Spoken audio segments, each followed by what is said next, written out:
شهر رمضان الذي أنزل فيه القرآن هدى للناس وبينات من الهدى والفرقان.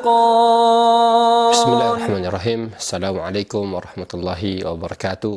Nuzulul Al-Quran, waktu diturunkannya Al-Quran.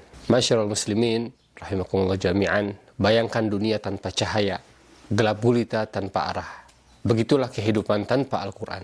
Allah subhanahu wa ta'ala menurunkan kitab suci ini sebagai cahaya bagi manusia, membimbing mereka dari kesesatan menuju kebenaran yang hakiki. Al-Quran diturunkan dari Lauhul Mahfuz ke langit dunia pada bulan suci Ramadan, lalu secara bertahap diwahyukan kepada Rasulullah SAW selama 23 tahun melalui malaikat Jibril alaihissalam. Hikmah diturunkan Al-Quran begitu banyak.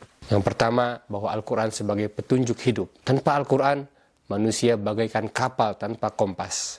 Ia hadir untuk menuntun kita menuju kebahagiaan yang sejati. Yang kedua, agar kita merenungi ayat-ayatnya, ya tentu Al-Quran bukan sekedar bacaan semata, tetapi sumber hikmah yang harus kita pahami dan ditaresapi. Yang ketiga, sebagai jalan mendekatkan diri kita kepada Allah Subhanahu wa Ta'ala, tentu dengan membaca Al-Quran dan mengamalkannya. Yang keempat, diturunkan Al-Quran bertahap, ya, agar hati Nabi Muhammad SAW dan umat-umatnya kuat. Tentunya kuat akan benar-benar meresapi ayat-ayat tersebut. Kemudian dengan Al-Quran kita harus banyak memuliakannya. Terus bagaimana kita bisa memperingati akan nuzul Quran? Yang pertama, tentu dengan mengkaji dan mentadaburi Al-Quran itu sendiri. Jadilah seperti Rasulullah SAW yang setiap bulan suci Ramadan itu datang memperdalam pemahaman Al-Quran bersama malaikat Jibril alaihissalam. Kita tentu pernah dengar akan sabda Nabi Muhammad SAW, Iqra'ul Quran fa innahu ya'ti yaumal qiyamah syafi'an li ashabihi, bahwa bacalah Al-Quran. Dengan baca Al-Quran, ya, nanti ketika hari kiamat kelak akan datang, tentu Al-Quran itu menjadi syafaat bagi orang-orang yang membacanya. Ada sabda Nabi Muhammad SAW juga yang lainnya, man qara'a harfan fi kitabillah falahul hasanah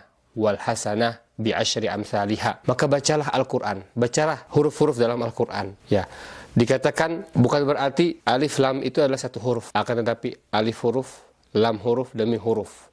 Dan setiap huruf ini mempunyai satu kebaikan. Yang kebaikan ini setimpal dengan 10 kali lipat kebaikan yang lainnya. Bayangkan, kalau kita membaca Al-Quran di bulan suci Ramadan dengan lebih semangat lagi, tentu akan lebih banyak lagi kita akan mengumpulkan banyak pahala dan kebaikan. Karena ini adalah janji Allah Subhanahu wa Ta'ala.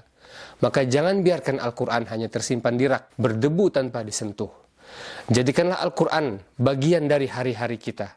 Bukan hanya di bulan Ramadan saja, tetapi sepanjang hidup kita.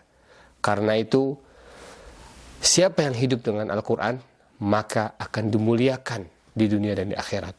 Hadza wa sallallahu ala Muhammad. Assalamualaikum warahmatullahi wabarakatuh.